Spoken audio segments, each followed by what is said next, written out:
Kalau bicara tentang tugas tadi, salah satunya ada desain pemetaan perilaku pemilih di kelompok milenial ini, di kelompok pemilih pemula.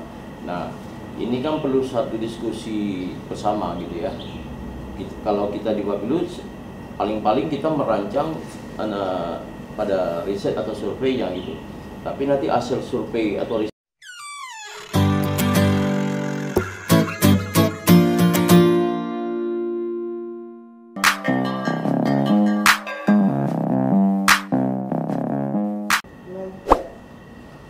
Assalamualaikum warahmatullahi wabarakatuh. Kembali hari ini kita berdiskusi di channel YouTube saya, Jendela Ibnu Saleh, bersama senior Golkar Bang Haji Zulpanheri SIP MSI. Assalamualaikum Bang. Waalaikumsalam warahmatullahi wabarakatuh. Sebelumnya beliau sudah cerita pengalaman dan sejarah hidup beliau yang dimulai dari kampung sampai menorehkan kesuksesan di Provinsi Riau. Dan tema kali ini kita khususkan terkait kerja-kerja politik beliau yang dipercaya sebagai Ketua Bapilu Golkar Provinsi Riau. Benar Bang ya? Ketua Bapilu Golkar Provinsi Riau periode Kepala Bapilu Golkar Provinsi Riau periode 2019-2024. 2020-2025. Ya. Tentu kalau bicara Bapilu ini semuanya mencakup terkait langkah-langkah politik untuk memenangkan kontestasi politik, Bang ya. Nah, sejauh ini bagaimana Abang melihat pergerakan Bapilu ini dan kewenangan yang diberikan ke Bapilu saat ini dari pusat ke daerah seperti apa? Jadi DPP Partai Golkar itu membuat langkah yang lebih maju ke depannya. Karena badan pemenangan pemilu hari ini tidak sama seperti dulu badan pemenangan pemilu ketika ada event-event demokrasi. Kalau dulu Bapilu ini cukup dibentuk bersifatnya ad hoc. Ketika diperlukan ya. Sebulan mau kampanye baru dia dibentuk. Itu pun dia langsung ketuanya langsung ex officio ketua DPD 1 misalkan dia kepala Bapilu atau dia ketua Bapilu. Sekarang tidak, hasil Munas kemudian dituangkan dalam ADRT Partai Golkar ya, itu dibentuk salah satu badan pemenangan pemilu. Sifatnya lebih otonom ya? Nah, sifatnya lebih otonom. Jadi dia badan pemenangan pemilu ini dia bersifat permanen. Priorisasinya 5 tahun, mengikuti priorisasi DPD ya, setingkat dia gitu. Kemudian dia memiliki tugas wewenang yang cukup kuat gitu ya, dan besar. Ini posisi Bapilu ini dalam struktural atau bagaimana? Dia badan ya. Dia badan di luar DPD-nya, tapi tetap di bawah koordinasi DPD. Nah, setingkat dia gitu. Artinya di tingkat nasional, di tingkat DPP ada badan pemenangan pemilu, tingkat pusat, di tingkat provinsi juga ada badan pemenangan pemilu, kemudian di tingkat kabupaten kota juga ada badan pemenangan pemilu. Nah, kalau kita di Riau ada sekitar 12 kabupaten kota. Jadi badan pemenangan pemilu di tingkat kabupaten kota Riau itu wajib dia dibentuk oleh Bapilu provinsi. Jadi kita harus pastikan bahwa Bapilu kita di Riau, terutama di tingkat kabupaten kota harus terbentuk. Karena tugasnya cukup berat. Karena itu saya katakan tadi dia badannya otonom, dia tidak ad hoc, dia punya kewenangan tugas yang sangat besar dan berat gitu ya. Satu diantaranya menyusun rencana strategis pemenangan Partai Golkar pada pemilu, misalkan 2024 yang akan datang. Nah, ini kalau bicara pemenangan pemilu, di dalam struktural pengurusan kan juga ada pemenangan pemilu. Ya. Ini bagaimana koordinasinya? Nah, dia sifatnya koordinasi, artinya badan bidang pemenangan pemilu di tingkat DPD itu Bapilu koordinasinya ke sana. Jadi badan pemenangan pemilu ini intinya begini, praktisnya di politik kepartaian itu dia mengamankan kebijakan partai. selain dia menyusun strategi pemenangan tadi, begitu juga dia melakukan kajian, riset tentang perilaku pemilih, pemetaan tentang potensi wilayah Partai Golkar, kemudian dia melakukan kajian-kajian yang sifatnya berbentuk riset maupun survei tentang perkembangan pesaing-pesaing partai di luar Golkar misalkan. Itu tugasnya ada di Bapilu, karena secara teknis memang dia yang menyusun gitu. Dia bisa menghimpun tim-tim ahli misalkan yang mereka dari kalangan kampus, NGO atau kawan-kawan dari media untuk diminta masukan-masukan terkait desain kampanye misalkan di era yang hari ini, misalkan di era pandemi ini adalah lebih populer hari ini tentang kampanye digital, medsos, internet dan lain sebagainya. Itu ada di Bapilu secara teknis dibahas itu secara detail. Nah, nanti dia berkoordinasi kerja politiknya di lapangan itu sama Badan Saksi Nasional, karena ujung tombak pemenangan ini sebenarnya kan ada BSN, pada ya? TPS, kan ujung tombak terdepannya gitu. Nah, ini dikelola oleh kawan-kawan yang berada di Badan Saksi Nasional, tapi rancangan strateginya itu ada di Bapilunya. Nah, Bapilu itu koordinasinya dengan dengan bidang pemenangan pemilu di DPD itu sangat kuat sekali, intensitasnya harus terbangun terus. Karena di situ, jadi nanti policy kebijakan yang ada di bidang pemenangan pemilu, tapi operasi politiknya ada di Badan Pemenangan Pemilu, ada di Badan Saksi Nasional gitu. Nah, seperti itu. Perencanaannya ada di pemenangan pemilu, tapi pelaksanaannya ada di Bapilu seperti ada ya. Di Bapilu. Nah, ini kalau kita lihat kondisi peta politik Riau hari ini, di mana sebelumnya diketahui orang Riau ini kan lumbung Golkar, tapi dewasa ini kan sudah berubah petanya. Tentu kalau bicara kerja yang cukup berat bagi Bapilu Riau, karena Bapilu Riau ini diberi tanggung jawab bukan hanya memenangkan kontestasi yang tingkat provinsi, tapi juga membawahi kabupaten kota semuanya. Nah, melihat peta politik hari ini, kondisi negeri yang masih dalam kondisi pandemi ini, kita tidak bisa face to face, door to door lagi. Nah, memang tidak bisa menafikan yang namanya Bang Zupan bilang tadi, media elektronik. Salah satunya adalah media sosial. Nah, bagaimana Bapilu melihat pola kampanye dan strategi pemenangan kontestasi politik ke depan dalam kondisi seperti ini dan kondisi Golkar yang bukan lagi mayoritas di Riau? Ya, kita di Badan Pemenangan Pemilu memang sedang merancang ya strategi pemenangan tadi itu dalam rangka meraup kursi di DPD provinsi misalkan, yang hari ini misalkan 11, kita targetnya minimal di angka 14 kursi. Berarti ada 3 kursi lagi target. Ya, artinya ada 3 kursi yang coba kita ambil lagi gitu ya.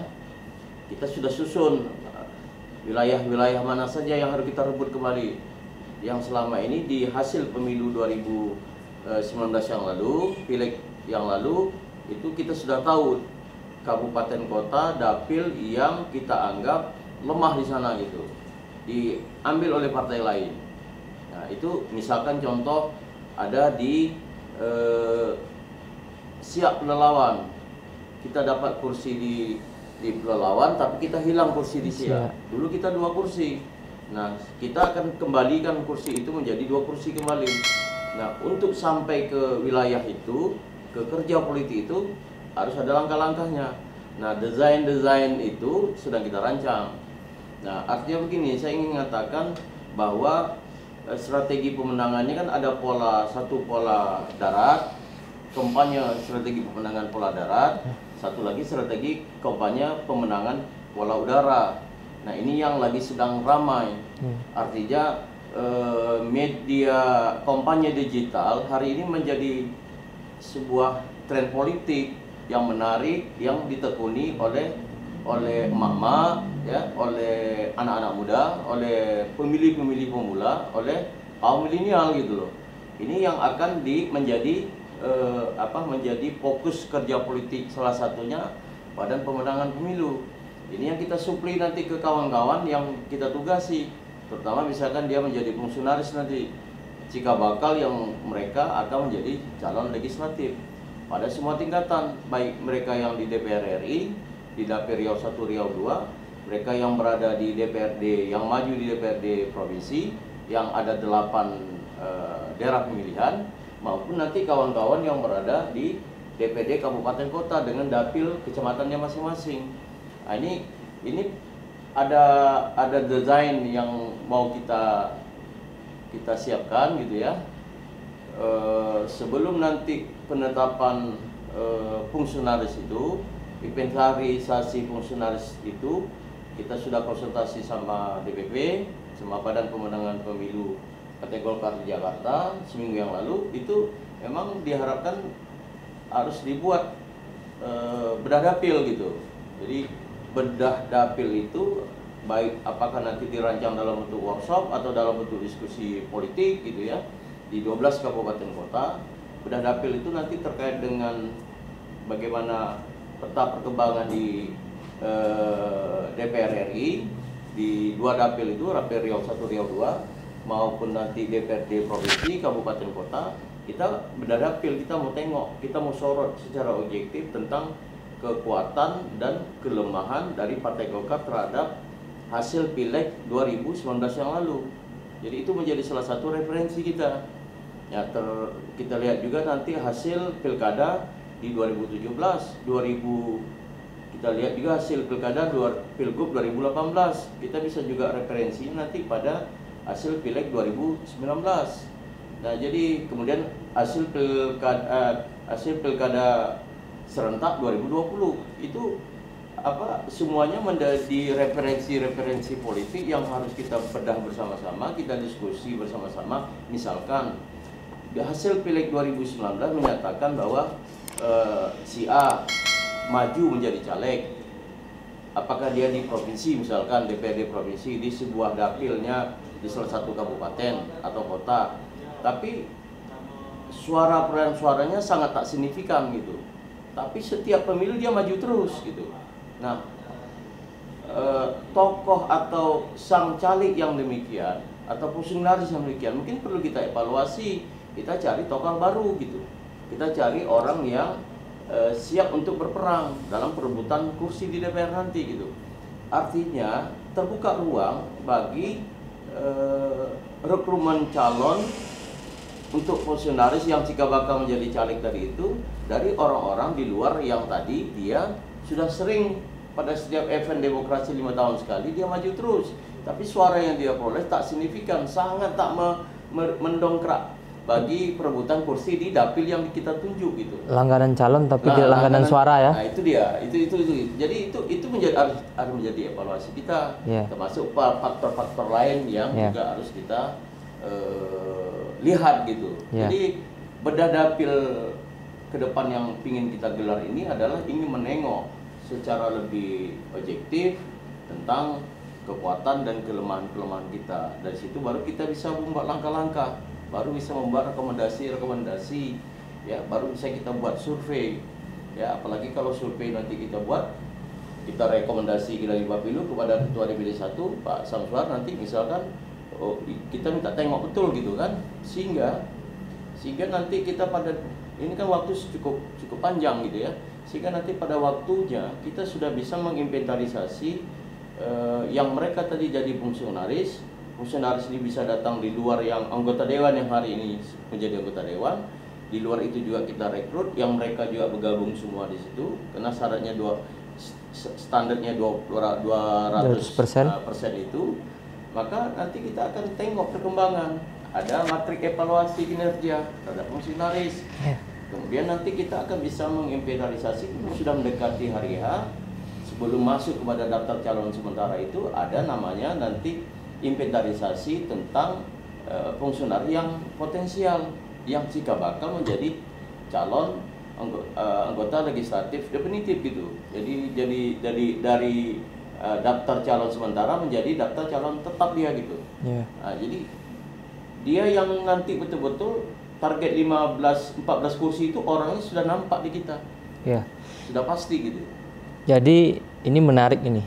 Kalau bicara politik tentu kita nggak lepas dari namanya kekuasaan ya. Bagaimana kita meraih kekuasaan. Targetnya pasti seluruh partai politik targetnya kemenangan. Iya. Nah hari ini kan bukan hanya Golkar saja yang punya target seperti itu. Iya. Partai lain juga sudah bikin strategi, sudah bikin rencana, bahkan sudah ada yang action. Nah tentu dari rencana grand design yang sudah dibuat tadi, saya mengerucut kepada 100% nanti itu salah satunya. Seluruh partai sudah membuat rencana itu, tapi bagaimana, kapan pelaksanaannya dan bagaimana strateginya ini akan menentukan sekali. Nah, dalam rangka mencapai kemenangan tadi, apa tahapan yang sudah dilakukan Bapilu Golkar untuk menyongsong langkah-langkah politik untuk meraih kemenangan di kontestasi-kontestasi yang ada. Ditambah lagi informasi tahun 2024 itu kita dalam 1 tahun itu pileg, pilpres dan pilkada 1 tahun. Tentu ini waktunya singkat, juga dihitung mulai hari ini, artinya seperti itu. Kemudian di sisi lain pilkada serentak 2022 ini kan diundur. Informasi sampai saat ini kan diundur 2024. Makanya diserentakkan di sana. Tentu ini juga termasuk salah satu kerja berat buat Golkar. Nah, bagaimana Bapilu menyikapi ini dan tahapan apa yang sudah mulai dilakukan oleh Bapilu Provinsi sesuai dengan koordinasi dengan Bapilu Pusat, dan tentunya menurunkan ini kepada Bapilu-Bapilu Kabupaten Kota. Ya, kita yang jelas ada wilayah kerja Bapilu, ada yang wilayah bukan kerja Bapilu, tetapi paling tidak Bapilu memberikan pendapat, saran gitu ya, catatan-catatan kepada DPD agar tahapan-tahapan ini dilakukan. Karena kita bermain dengan schedule, dengan jadwal politik yang amat ketat gitu. Ya. Sesungguhnya 2024 itu kan sudah singkat. Untuk sebuah kerja politik sebenarnya sudah singkat. Tapi ini harus kita bangun skenario-skenarionya gitu. Jadi misalkan hari ini tahun 2021 ini kita anggap tahun konsolidasi. Maka Partai Golkar pada semua tingkatan, baik nasional, tingkat provinsi, kabupaten kota, wajib melakukan konsolidasi. Konsolidasi itu turunannya salah satunya adalah terkait tentang misalkan kalau di Jakarta DPP kemarin ada Rakernas, nah di bawah maka provinsi sudah melakukan Rakerda. Nah kabupaten kota wajib juga melakukan Rakerda, itu salah satu. Itu tahun konsolidasi. Yang kedua ada konsolidasi di tingkat kecamatan. Nah bagi kabupaten kota misalkan dari ada yang belum menyelenggarakan muscam, segera muscam. Kalau sudah muscam selesai, maka konsolidasi berikutnya lakukan konsolidasi yang namanya muslur atau musdes gitu ya. Nah, ini harus segera karena ini infrastruktur partai yang wajib dibangun sampai ke tingkat bawah.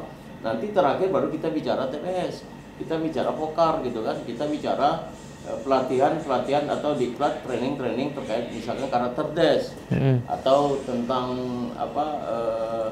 fungsionaris teritorial gitu ya, itu nanti sambil jalan bergerak terus gitu. Ini wilayah ini tidak di Bapilu, wilayah ini ada di wilayah DPD 1 yang membidangi tentang organisasi. Maka setelah mereka melakukan ini. Jadi artinya Bapilu memfollow up hasil rapat-rapat kerja di sesuai tingkatan. Ya, artinya sebenarnya kan kalau ini sudah dilakukan tahapan tuh, maka jadi kan begini konsep strategi pemenangan itu. Bagaimana mungkin sebuah pemenangan bisa kita raih dan capai kalau konsolidasi tidak berjalan? Maka itu faktor konsolidasi menjadi penting.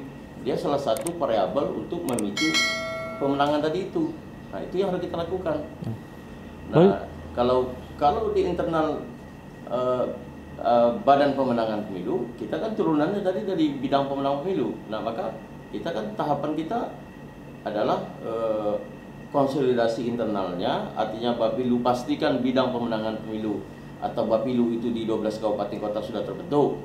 Itu satu. Berarti tahun ini tahun konsolidasi ya? Iya, artinya itu harus clear sampai akhir tahun. Nah, yang kedua tahapannya adalah nanti kalau kita tengok alur kerja Bapilu Pusat itu dalam waktu dekat sedang disusun sebuah bangunan konsep terkait soal database.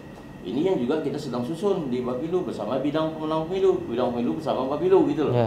Susun database. Database ini penting karena terkait dalam waktu dekat kita mau menggelar yang namanya sebuah agenda bedah dapil, baik dalam bentuk workshop atau forum diskusi. Nah, turunan dari situ nanti itu baru kita bicara tentang rekomendasinya terkait soal penugasan fungsionaris. Nah, fungsionaris itu kan kerja bareng, kerja sama-sama. Ada bidang-bidang tertentu, artinya DPD bersama badan lembaga yang terkait organisasi sayap yang terlibat dalam proses penyusunan itu semua, karena kan melibatkan banyak orang. Nah, nanti barulah dia berjalan proses-proses itu gitu. Dan itu nanti kita akan tunggu petunjuk PO atau turunan dari PO, ada Jukla, ada Juknis yang mengatur tentang fungsionaris nanti pada semua tingkatan gitu. Posisi Bapilu memperkuat seluruh kegiatan bidang yang ada di di pengurus. Ujungnya kan muara besarnya kan pemenang pemilu. Bidang-bidang apapun pekerjaan yang di partai itu muara besar nanti ke pemenangan pemilu.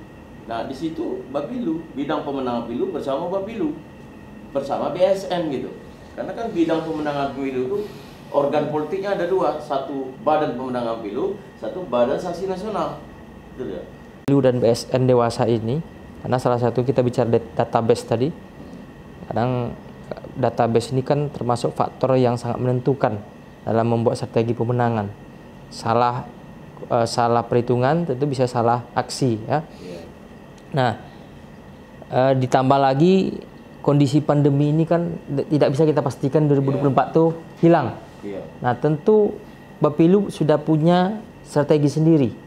Bagaimana menyiapkan kader-kader Bapilu khususnya, kita tidak bicara dulu DPD 1, 2 tapi kader Bapilu, kompetensi apa yang nanti diharapkan dari kader Bapilu ini. Karena ini bicara database, bicara teknologi, tentu bicara kemampuan teknis. Ya, jadi badan pemenangan pemilu ini dia sebuah badan, atau mungkin secara akademik dalam konteks kerja politik saya ingin sampaikan dia dapur politik. Dia think tanknya gitu.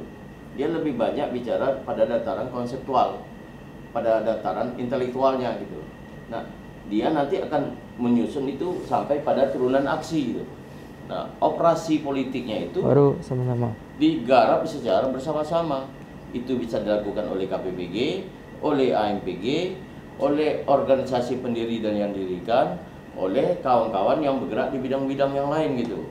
Nah, bersama-sama. Jadi bukan serta-merta ini dikerjakan oleh badan pemenang pemilu, tidak mungkin. Karena terkesan Bapilu ini dibebankan kan? Ya. Artinya tetap sifatnya koordinasi, memberikan masukan sesuai dengan kondisi lapangan kepada seluruh organ yang ada di Partai Golkar. Ya.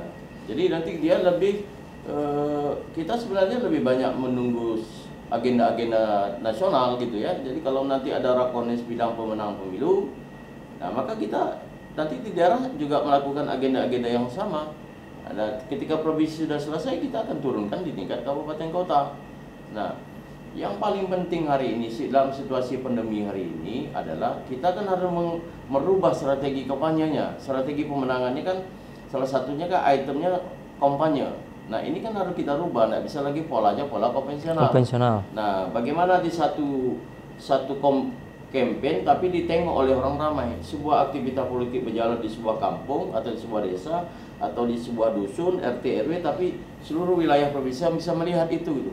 Nah, maka strateginya kan lewat penggalangan opini. Nah, penggalangan opini ini adalah salah satu bentuk dari kampanye digital gitu loh. Nah, medsos main, internet main gitu ya. WhatsApp main, semua main gitu, Facebook main kan. Nah, ini yang menjadi semacam senjata ampuhnya kita, misalkan hampir semua partai termasuk Golkar sedang memainkan peran itu gitu kan. Ya. Baik secara kelembagaan, secara kepartaian maupun secara personal, kader-kader dan pengurus partai kan. Semua punya medsos, semua punya Facebook dan lain sebagainya gitu. Seperti itu. Nah, melihat kondisi hari ini yang beberapa langkah strategis yang tadi Pak Ketua sampaikan itu, apa tahapan yang sudah dilakukan oleh Bapilu Riau dalam rangka pencapaian targetnya? Apa saja aktivitas politik yang sudah dilakukan sampai hari ini? Ya, itu tadi karena tahun ini tahun konsolidasi, maka DPD 1 bersama jajaran dan DPD 2 bersama jajaran. DPD 1 kan menginstruksikan, memerintahkan bagaimana DPD 2 seluruh Provinsi Riau bergerak dalam agenda konsolidasi. Karena 2021 oleh Ketua DPD 1 Partai Golkar Provinsi Riau, Pak Samsuar, disebut adalah tahun konsolidasi gitu. Ini harus kita dorong. Artinya skedul kegiatan partainya harus selesai di Desember 2021 besok, sudah selesai tuntas yang namanya konsolidasi. Nah, kalau ditanya seperti apa agenda yang dibangun oleh Bapilu, adalah tahapan kita kan hari ini bagaimana tadi itu yang saya katakan, satu dalam kerangka besarnya menyusun strategi pemenangan. Nah, salah satu item yang hari ini dalam rangka menyusun strategi pemenangan itu adalah kita lagi sedang menyiapkan database. Ini database ini kan data hasil pileg, hasil pilkada dan lain sebagainya. Ini yang sedang kita telah kita buat dalam bentuk sebuah persentase yang menarik. Itu menjadi semacam referensi kita rancang untuk menyusun sebuah strategi pemenangan. Nah, dari situ, karena ini agenda ke depan ini dalam waktu dekat adalah agenda perubahan fungsionaris, maka dengan data tadi itu kita mau menggelar yang namanya bedah dapil sebelum kita memutuskan fungsionaris, menetapkan orang-orang siapa yang sebenarnya representatif dan layak untuk menjadi calon fungsionaris. Nah, bedah dapil ini penting. Bedah dapil ini kan tidak sekedar kita kongko-kongko, tidak sekedar ngopi, tidak sekedar bicara lomba pidato, tapi kita bicara tentang bagaimana mengevaluasi secara total tentang posisi Partai Golkar hari ini, baik di tingkat hasil perolehan DPR RI dari Dapil Riau 1, Riau 2, baik DPRD provinsi dari Dapil 1 sampai ke Dapil 8, maupun nanti di DPRD kabupaten kota. Misalkan di tingkat kabupaten kota, kita yang dulu misalkan Rohul adalah basis Golkar dan Golkar pemenang di sana. Tapi the real politik hasil Pileg 2019, Golkar aja bisa merebut posisi wakil ketua. Dulu sebelum-sebelumnya ketua DPR sama Golkar. Nah, ini menjadi salah satu evaluasi. Maka itu bedah dapil menjadi penting. Sehingga orang yang ditempatkan, orang yang direkrut, orang yang ditunjuk nanti menjadi fungsionaris, yang jika bakal menjadi caleg itu betul-betul orang yang siap layak, berjuang ya, siap untuk bekerja dan berjuang memenangkan partai. Gitu loh maksudnya.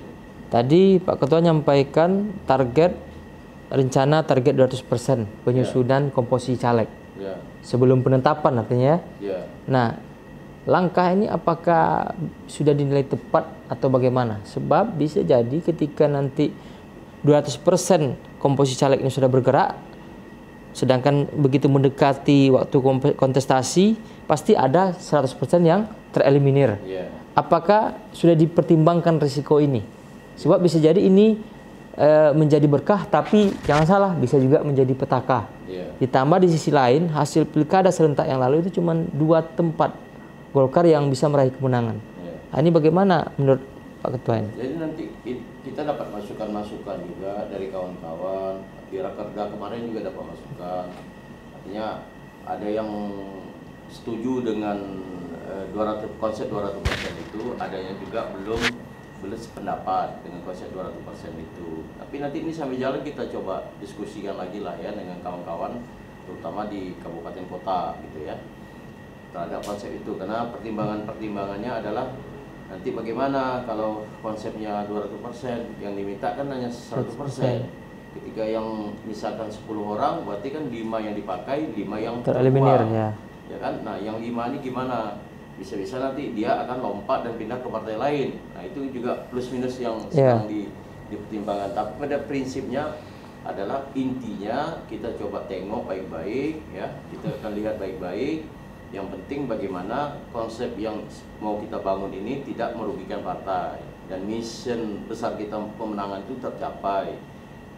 Kemudian unsurnya juga tercapai, misalkan unsur perempuannya tercermin dengan baik, unsur anak mudanya tercermin dengan baik, unsur tokoh masyarakat juga tercermin dengan baik gitu loh. Mudah-mudahan nanti kita lihat sama-sama lah. Ini kan pandangannya beragam-ragam di bawah ya terkait soal 200% tadi itu. Itu artinya nanti kita diskusi, makanya bedah dapil menjadi penting. Coba dari sana nanti kita akan panjang lebar bicara soal itu salah satunya gitu ya. Nah, kalau kita kan nggak bisa lagi kerja politik ini dengan operasi peta buta, nggak bisa lagi. Jadi pakai asumsi aja. Sudah bicara hasil survei ya? Nah, kita sudah bicara tentang database, kita bicara soal hasil survei, kita bicara soal riset, kita bicara soal kajian. Sudah begitu, artinya partai ini harus kita bangun dengan kerangka keilmuan gitu loh. Sehingga tolak ukurnya jelas, evaluasinya jelas, tingkat keberhasilan juga jelas, tingkat kelebihannya jelas, tingkat kelemahannya jelas gitu loh. Harus kita bangun seperti itu, apalagi agenda pileg waktunya tidak jauh dengan agenda pilpres sama pileg ya? Nampaknya satu waktu di bulan yang sama. Kalau kita lihat informasi kan sementara Februari 2024. Nah, nanti pilkada serentaknya 2024 itu di bulan November. Berarti jaraknya ada sekitar 6 bulan. 6 sampai 7 bulan gitu ya. Nah, ini juga kan menjadi perbincangan juga dari DPP sampai ke provinsi sampai di kabupaten kota, kan ini tahapan-tahapannya bersamaan semua. Ya, misalkan nanti rekrutmen calegnya atau fungsionarisnya dilakukan pada sebelum 2023 pasti kan, di 2022 sudah mulai ada tahapan-tahapan itu.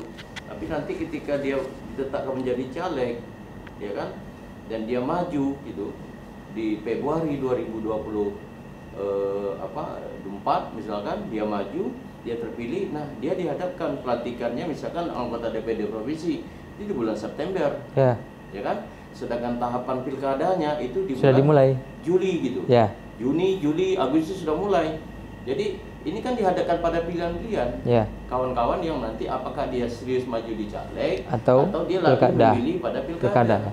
Ya. Nggak bisa dia bilang hari ini saya serentak berdua, nggak mau lagi dia. Karena bagaimanapun kontestasi pilkada itu memang diisi orang-orang politik, selain orang birokrat ya. Nah, ini memang tentu pilihan ini. Ya, bisa jadi nanti dia bisa jadi ada fungsionaris yang disiapkan untuk pileg, ada fungsionaris yang disiapkan memang dia untuk jadi kepala daerah. Seperti itu. Dan kalau nanti dia maju di kepala daerah, maka event pileg dia harus support. Sama event pilpres dia harus ikut terlibat dalam proses pemenangan itu. Karena dihitungannya tetap hasil pileg ya. Waktunya kan, karena nanti kan untuk dia maju jadi pilkada, komposisi suara, ya, perolehan hasil pileg 2024 dia maju jadi kepala daerah. Berarti pilpres tetap hasil yang lama ya. Nah, pilpres nampaknya merujuk pada hasil yang lama gitu kan. Ini gitu. Pak Ketua, ini bicara target kita. Kalau rasanya ini belum dapat disampaikan, tidak usah dijawab. Tapi kalau dapat disampaikan, tadi untuk provinsi targetnya kan pasti ada 2, merebut kekuasaan, mempertahankan, ada 3 nih, merebut, mempertahankan dan meningkatkan. Ya, untuk provinsi 2 nih ya, mempertahankan dan menambah ya. Nah, dari 11 kursi targetnya jadi 14. Nah, untuk kabupaten kota, sekarang kan Golkar sudah tidak mendominasi lagi nih. Mana saja, target tentu 100% menang, tapi pasti ada perhitungan rasional nih. Nah, daerah mana saja kira-kira kalau dikalkulasikan berapa kabupaten kota yang targetkan bisa meraih kemenangan untuk pileg yang akan datang? Ya, kita 12 kabupaten kota. Tadi kalau DPR RI itu di Rapi Riau 1 itu kita target 2 kursi situ.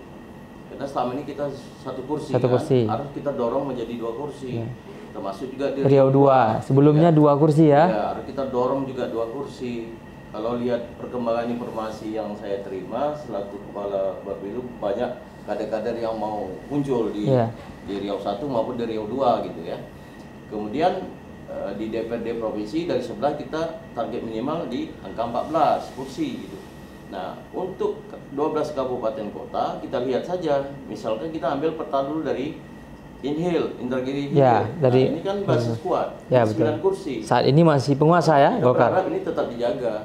Bupati ketua DPR masih Golkar ya? Iya, itu artinya ketua DPR-nya kan Golkar. Nah, ini harus kita jaga terus. Kalau perlu kita tambah gitu kan. Kemudian Kuansing, kita kan pemenang. Ya, betul. Ini juga pilih sama ya? Kita pemenang, Bupati juga menang. Ini harus kita jaga terus gitu. Inhu. Nah, termasuk di Inhu juga, ini harus kita jaga gitu.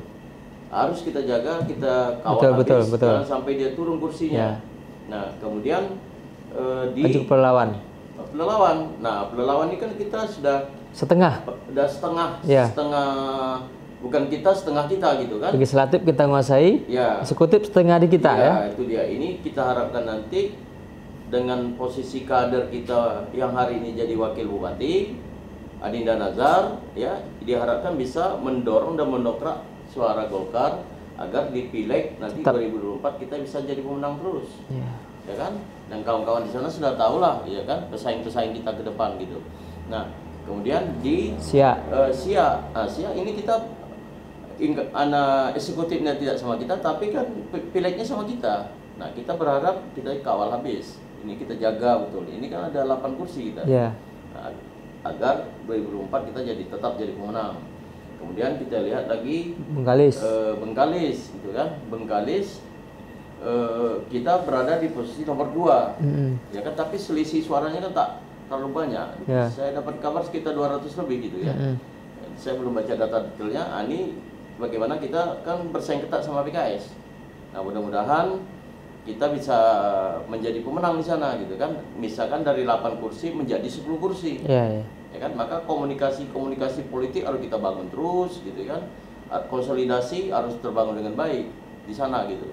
Nah, kemudian Meranti kita 4 kursi gitu ya. Kita pemenang kedua di sana kan. Wakil ketua. Posisi wakil ketua. Nah, dulu Meranti ini kan Golkar. Kita dulu pernah jadi ketua DPR di sana. Nah, harapan kita kita bisa mengembalikan pertarungan di sana. Walaupun nanti lawan kita di sana prediksi saya partai lain gitu ya. Tapi ini bisa, Golkar ini kan jaringannya kuat di bawah. Mudah-mudahan kalau kita proyek ramai-ramai kan insya Allah bisa karena di sana ada kawan-kawan yang dari DPRD provinsi, ada Ucok gitu kan. Tambah kawan-kawan kabupaten kota gitu. Kabupaten di sana gitu. Nah, kemudian kita lihat lagi Dumai ya. Ini kerja berat kita di Dumai. Dulu Golkar pernah 5 kursi menjadi ketua DPRD. Zaman almarhum ya. Ya, masanya Pak Lias Labai almarhum. Nah, sekarang tinggal 3 kursi. Nah, gimana? Saya sudah koordinasi sama Adinda Ferdi, ketua DPD sana. Kita target harus 6 gitu. Mau berat ya, kepala daerah juga bukan Golkar ya.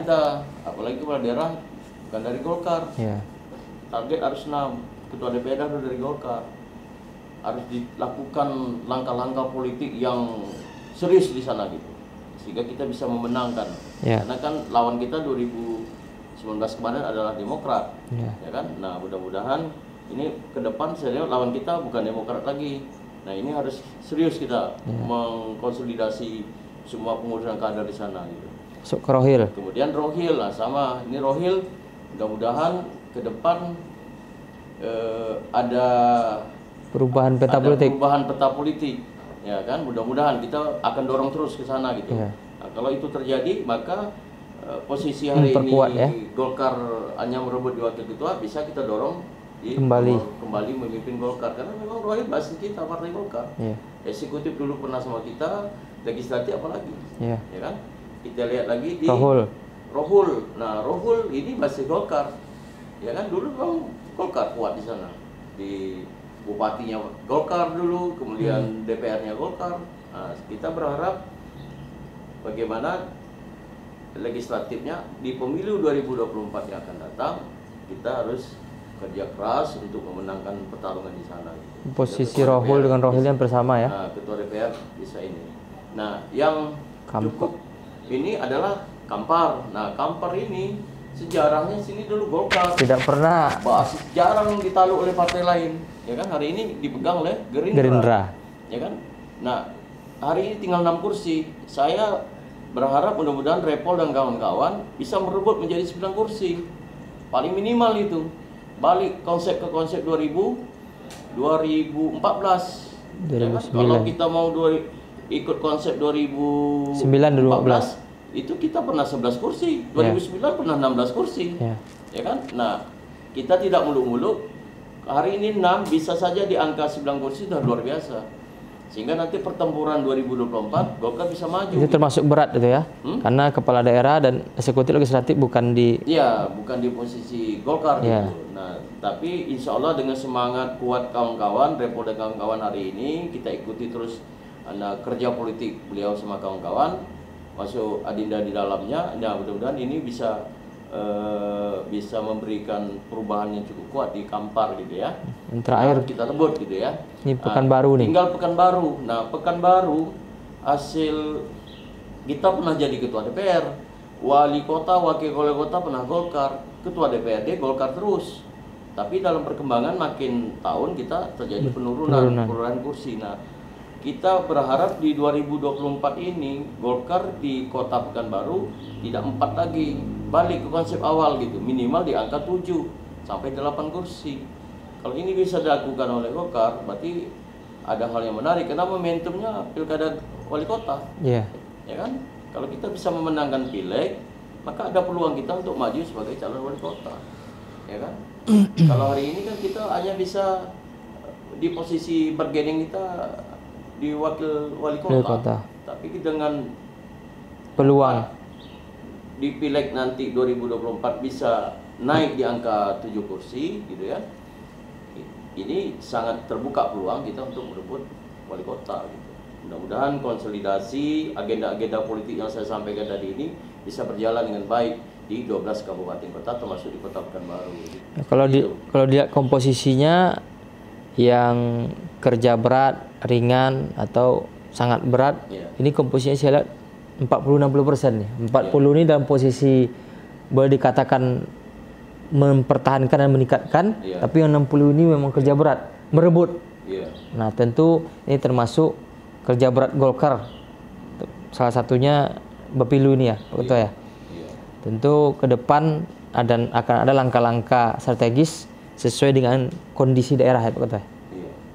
Iya, kita sebenarnya kan kalau saya sebagai kepala Bapilu sebenarnya sudah memappingkan, sudah membuat pemetaan wilayah gitu, di mana basis Golkar yang tadi potensi suara akan naik gitu kan, di mana potensi suara yang nanti ini akan kita dorong lebih naik lagi, ada potensi wilayah yang Golkarnya lemah, ini yang mau kita awal kita dorong minimal tidak bisa di posisi ketua DPR misalkan di wilayah kabupaten kota itu dia pimpinan berada di pimpinannya sudah luar biasa. Nah, ini mau kita dorong terus gitu.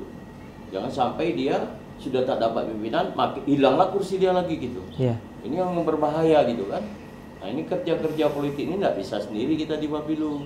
Harus punya persepsi yang sama, pandangan yang sama, baik DPD 1 bersama kita di Bapilu maupun kawan-kawan di DPD 2 kabupaten kota terkait soal pemenangan ini. Karena ini kerja bareng. Ya kan, kerja caleg ini kan kerja bareng semua nanti ini. Kerja bersama-sama. Caleg DPR RI, Dapil Riau 1 2, caleg DPRD provinsi, Dapil 1 sampai Dapil 8, kemudian ditambah nanti caleg DPRD kabupaten kota di dapilnya masing-masing gitu kan. Nah, ini terakhir Pak Ketua. Apa nih harapan dan himbauan Pak Ketua selaku Ketua Bapilu Provinsi Riau terhadap teman-teman fungsionaris Golkar khususnya berada di provinsi maupun kabupaten kota yang ada di Riau dalam rangka mempersiapkan diri menghadapi kontestasi politik besar, pilkada serentak, pilpres dan pileg yang akan datang. Saya kira mari kita merapatkan barisan baik pengurus dan kader partai pada semua tingkatan ya, pada semua lapisan gitu, pada semua tingkatan mulai dari provinsi, kabupaten kota, kecamatan, desa, dan ujung tombak kita terakhir ada di TPS. Kita mari solid semua gitu, memantapkan pikiran kita, semangat kita, kekompakan kita, soliditas kita agar pemenangan Partai Golkar ini menjadi nyata gitu ya. Kita punya posisi ketua DPD kita adalah gubernur ya kan, dan beberapa kepala daerah ada sama Golkar ya kan, kemudian kader Golkar yang juga menjadi kepala daerah. Ini mari kita bersama-sama bersinergi ya kan, mari kita sama-sama menyiapkan diri menghadapi event politik 2024 ini. Ini kerja serius, ini kerja sama-sama, ini kerja bareng, ini kerja partai, bukan kerja individual gitu. Saya kira mungkin itu. Terakhir Pak Ketua, sebelum kita akhiri diskusi kita ini, ada nggak pola khusus terhadap suara pemilih pemula atau pemilih milenial barangkali Karena kalau dihitung dari hasil survei itu pemilih-pemilihnya itu hampir 60%. Ya. Nah, ini ada kekhususan nggak? Golkar, Bapilu menggarap. Kalau bicara tentang tugas tadi, salah satunya ada desain pemetaan perilaku pemilih di kelompok milenial ini, di kelompok pemilih pemula. Nah, ini kan perlu satu diskusi bersama gitu ya. Kalau kita di Bapilu, paling-paling kita merancang pada riset atau survei yang itu. Tapi nanti hasil survei atau riset itu mau kita turunkan dalam bentuk-bentuk pelatihan, workshop, atau dalam bentuk temu bincang dan lain sebagainya. Ini bisa dirancang bersama-sama. Saya ingin mengatakan bahwa secara by person pun pengurus ya atau kader partai banyak juga yang berjalan menggarap ini gitu ya, menggarap para pemilih-pemilih mula ini, kelompok-kelompok anak-anak muda yang hari ini bergabung dengan istilah kaum milenial ini. Nah, secara kepartaian tinggal diturunkan saja sebenarnya, baik di tingkat provinsi maupun di tingkat kabupaten kota. Program-programnya, aksi-aksinya Yang menyentuh milenial bisa disusun sesuai dengan karakter masing-masing daerah gitu ya. Itu tinggal dirancang saja. Nah, kalau kita di provinsi bisa saja nanti dalam bentuk diskusi, ada dalam bentuk workshop, diklat. Berarti ini politik, memang salah satu target ya, sebab komposisi suaranya besar ya. Karena makin hari, makin tahun dia potensi secara kuantitatif cukup besar. Ya. Dan hari ini suka tak suka partai politik harus membuka diri bahwa pengguna-pengguna medsos, pengguna-pengguna Facebook itu rata-rata memang anak-anak muda, milenial. Ya, kelompok-kelompok pemilih milenial ini. Maka itu kita tak boleh menghindar, harus masuk di komunitas-komunitas itu. Termasuk juga misalkan menyusun caleg yang mereka dari anak-anak muda gitu, yang harus kita dorong maju gitu. Sekira itu. Ya, terima kasih Pak Ketua. Barangkali demikian diskusi kita dengan abang kami Pak Haji Zulpan Heri SIP MSI, Ketua Bapilu, Kepala Bapilu Partai Golkar Provinsi Riau. Semoga nanti di masa akan datang kita bisa kembali diskusi dengan Wakil Ketua Pemenang Pemilu Provinsi Riau, bahkan Ketua Golkar Provinsi Riau. Demikian diskusi kita. Jangan lupa subscribe, like, share, and comment. Saya Heri. Assalamualaikum warahmatullahi wabarakatuh. Waalaikumsalam warahmatullahi wabarakatuh.